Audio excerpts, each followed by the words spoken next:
नमस्कार, मैं हूं जल्पा क्षत्रिय और आप देख रहे हो राष्ट्र प्रथम। सुप्रीम कोर्ट ने आज सामान्य वर्ग के लोगों को दाखिलों और सरकारी नौकरियों में 10% आरक्षण प्रावधान करने वाले 103वें संविधान संशोधन की वैधता को बरकरार रखा है। सुप्रीम कोर्ट की चीफ जस्टिस यूयू ललित की अध्यक्षता वाली 5 जजों की बेंच ने 2 के मुकाबले 3 मतों के बहुमत से ये फैसला सुनाया। Justice Dinesh Maheshwari, justice Bela M Trivedi, justice जेबी पारदीवाला ने ईडब्ल्यूएस आरक्षण पर सहमति जताई है। तीनों जजों का मानना है कि यह आरक्षण संविधान का उल्लंघन नहीं करता है।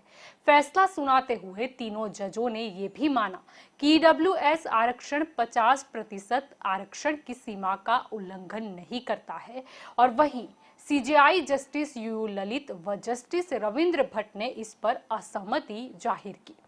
अब ये सुप्रीम कोर्ट कैसे पहुंचा था ये मामला, उसे समझने की कोशिश करें तो आपको बता दें कि साल 2019 में लागू किए गए ईडब्ल्यूएस कोटा को तमिलनाडु की सत्तारूढ़ पार्टी डीएमके समेत कई याचिकाकर्ताओं ने इसे संविधान का उल्लंघन बताते हुए अदालत में चुनौती दी थी।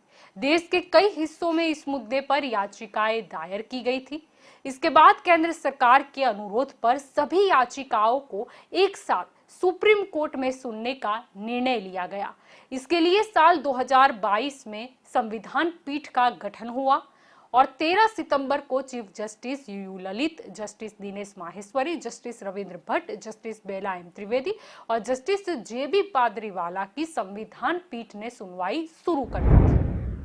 अब आपको बता दें कि संविधान के बुनियादी ढांचे से छेड़छाड़ के तर्क पर सरकार ने अपने जवाब में ये कहा था कि संविधान संशोधन को चुनौती देने के लिए यह बात साबित करनी होगी कि संविधान की मूल भावना को बदला गया है।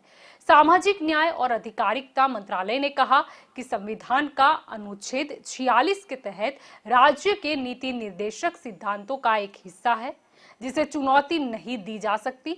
इसके तहत ये सरकार का कर्तव्य है कि वह आर्थिक रूप से गरीब लोगों के हितों का ध्यान रखे।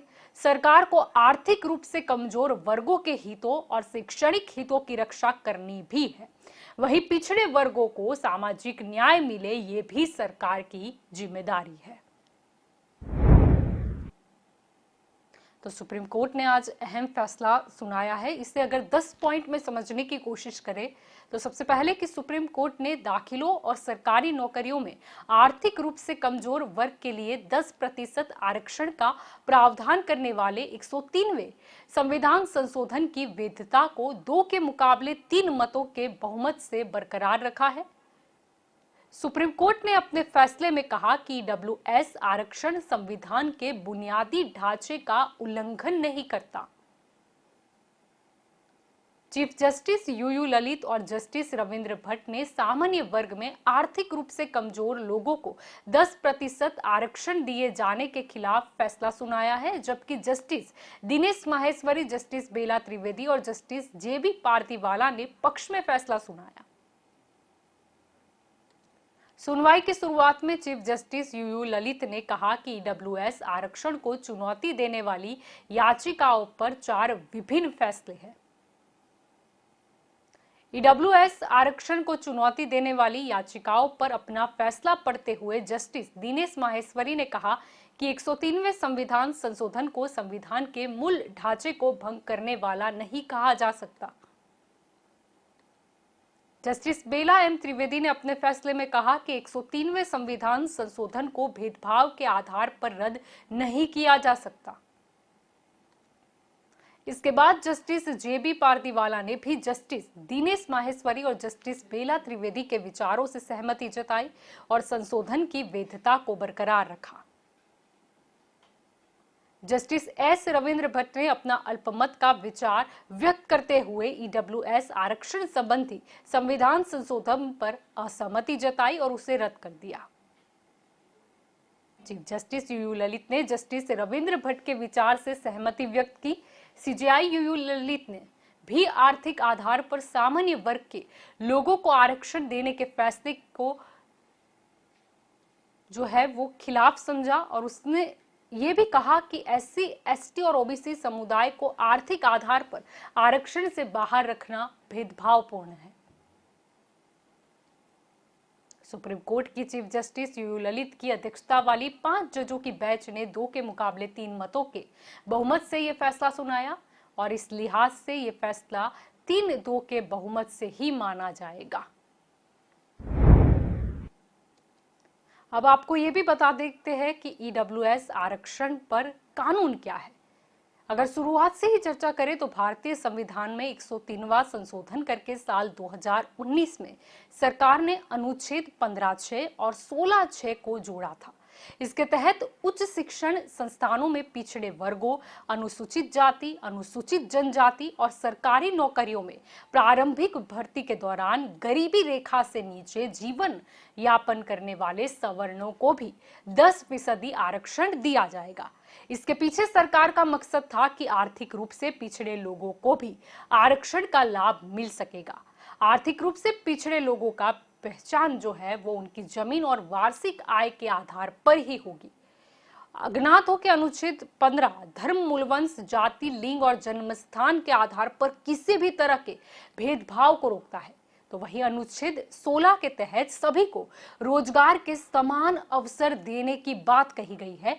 इसके अतिरिक्त खंडों ने सरकार को आर्थिक रूप से पिछड़े लोगों के लिए आरक्षण का कानून बनाने की शक्ति प्रदान की है। जिस तरह से एससी, एसटी और ओबीसी के लिए कानून बनाए गए। सेवानिवृत्त मेजर जनरल एसआर सिंह की अध्यक्षता में गठित एक आयोग की सिफारिश के आधार पर सरकार ने ईडब्ल्यूएस आरक्षण का कानून बनाया था। आपको बता दें कि इस आयोग का गठन जो है वो मार्च 2005 में केंद्र की तत्कालीन यूपीए सरकार ने किया था और आयोग ने जुलाई 2010 में सरकार को अपनी रिपोर्ट सौंपी थी।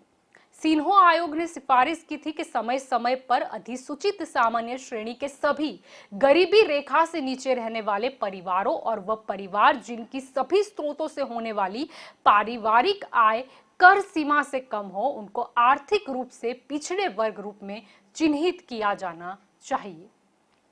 अब आज के फैसले के बारे में प्राप्त हुई अगर जानकारी के बारे में फिर एक बार आपको बताए तो आपको ये बता दें कि जस्टिस रविंद्र भट्ट ने ईडब्ल्यूएस आरक्षण पर असहमति जताई। वहीं चीफ जस्टिस यूयू ललित भी सरकार के 10% आरक्षण के खिलाफ रहे। जस्टिस रविंद्र भट्ट ने कहा कि कोटे की 50% सीमा का उल्लंघन नहीं किया जा सकता, इसीलिए ईडब्ल्यूएस आरक्षण किसी भी दृष्टिकोण से सही नहीं है। तो जस्टिस दिनेश माहेश्वरी ने अपना फैसला सुनाते हुए कहा कि सवाल बड़ा ये था कि क्या ईडब्ल्यूएस आरक्षण संविधान की मूल भावना के खिलाफ है? क्या इसे एससी, एसटी, ओबीसी को बाहर रखना मूल भावना के खिलाफ है? ये प्रश्न के साथ उन्होंने ये कहा कि ईडब्ल्यूएस कोटा किसी भी तरह से संविधान का उल्लंघन नहीं करता। ईडब्ल्यूएस आरक्षण आर्थिक रूप से कमजोर वर्ग के लिए सही है। ये संविधान के किसी प्रावधान का उल्लंघन नहीं करता। ये भारत के संविधान के बुनियादी ढांचे का उल्लंघन करता नहीं है। तो वहीं जस्टिस बेला त्रिवेदी ने कहा कि जस्टिस दिनेश माहेश्वरी सही कह रहे हैं, मैं भी उनकी राय से सहमत हूँ। और इसके अलावा जस्टिस पारदीवाला ने कहा कि आरक्षण कोई अंतिम सीमा रेखा नहीं है, ये तो शुरुआत है सबको समान बनाने की। अब आ जाए इस फैसले में। सुप्रीम कोर्ट की 5 जजों की बेंच इस फैसले के साथ सुर्खियों में है, लेकिन क्या आप इस 5 जजों की बेंच के मायने जानते हैं? क्या आप जानते हैं कि ये बेंच क्या होती है और इसमें कितने सदस्य होते हैं और किस परिस्थिति में ये बेंच किसी मामले को सुनकर फैसला सुनाती है? अगर यदि आप नहीं जानते तो हम आपको इस बारे में विस्तार से बताने की कोशिश करते हैं। सबसे पहले संवैधानिक पीठ के बारे में हम बात करेंगे। इससे पहले आपको ये बता दें कि भारत के संविधान में दी गई व्यवस्थाओं पर यदि कोई प्रश्न उठता है तो ये मामला बेहद संगीन माना जाता है। इसीलिए ऐसे मामलों में चीफ जस्टिस ऑफ इंडिया संवैधानिक पीठ का गठन करते हैं। इस तरह के मामले यही पीठ सुनती है। इसको सुप्रीम कोर्ट की फुल बेंच भी कहा जाता है, जिसमें 5 या उससे अधिक जज हो सकते हैं। किसी भी मामले में जो संवैधानिक पीठ के सामने आता है उस पर फैसला बहुमत के आधार पर माना जाता है। जैसे आज सोमवार को ईडब्ल्यूएस मामले में जो फैसला आया है वो 3-2 से किया गया है। इसमें 3 जजों ने इसके पक्ष में जबकि 2 ने इसके विरोध में अपना फैसला सुनाया है। बहुमत के आधार पर कोर्ट ने सरकार द्वारा लिए गए फैसले को सही माना है।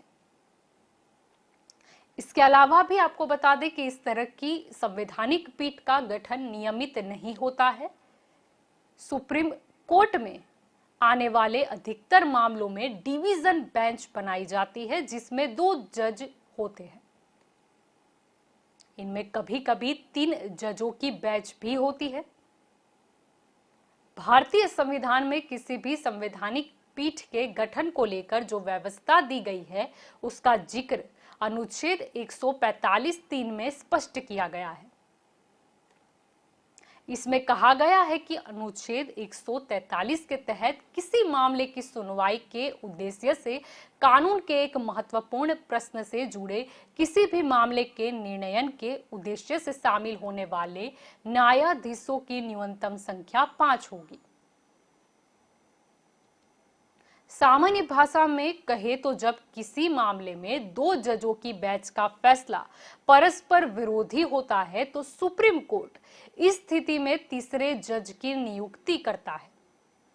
इसके बाद भी यदि फैसले पर सवाल उठाए जाते हैं और कानून की व्याख्या करने की अपील की जाती है तो ऐसे मामलों में सुप्रीम कोर्ट संवैधानिक पीठ का गठन करती है। इसी साथ ही आपको ये भी बता दें कि जब राष्ट्रपति संविधान के अनुच्छेद 143 के तहत सर्वोच्च न्यायालय की सलाह मांगता है तब भी इस तरह की पीठ का गठन किया जाता है। भारत के राष्ट्रपति के पास ये जानने का अधिकार है कि अमुक विषय में संविधान क्या कह रहा है और क्या प्रावधान है। ऐसा वे लोक कल्याण के लिए महत्वपूर्ण माने जाने वाले विषयों में कर सकते हैं। ऐसे मामलों में सुप्रीम कोर्ट राष्ट्रपति को सलाह देता है। आपको यह भी बता दें कि इस तरह की पीठ का गठन तब भी किया जाता है जब सर्वोच्च न्यायालय के 2 या 3 से अधिक जजों की पीठ ने कानून के एक ही बिंदु पर अलग-अलग निर्णय लेते हैं। उस वक्त एक बड़ी पीठ को इसकी सुनवाई कर फैसला सुनाने के लिए फुल बेंच का गठन किया जाता है। यह बेंच उस मामले में कानून की व्याख्या करती है और फैसला सुनाती है। तो ये तो हमने आपको पूरी तरह से समझाया कि संवैधानिक पीठ है, इसका जो आयोजन है वो कब किया जाता है, कब ये फैसला सुनाती है, कैसे ये काम करती है। लेकिन अभी के बारे में बात करें तो सुप्रीम कोर्ट का ये जो बहुमत से जो निर्णय लिया गया है, फैसला सुनाया है, लेकिन अब आगे देखना यही रहेगा कि आर्थिक रूप से कमजोर लोगों को इसका कितना लाभ प्राप्त होता है। कई बार लाभ हो और उसका लाभ उठा रहे लोगों पर भी अलग अलग बातें या किस्से सामने आते रहते हैं, जिससे ऐसा आयोजन करना होगा कि जिससे इस आरक्षण की जरूरत है उसे ही ये लाभ मिल सके, और साथ ही ये भी देखना होगा कि जिसे जरूरत नहीं है वो लोग इसका गैर लाभ न उठाए। तो ये तो हमारी ये स्पेशल रिपोर्ट थी कलम बोलती है में, जो सुप्रीम कोर्ट का एक अहम फैसला आया। लेकिन आप ज्यादा जानकारी के लिए जुड़े रहिएगा राष्ट्र प्रथम के साथ। नमस्कार।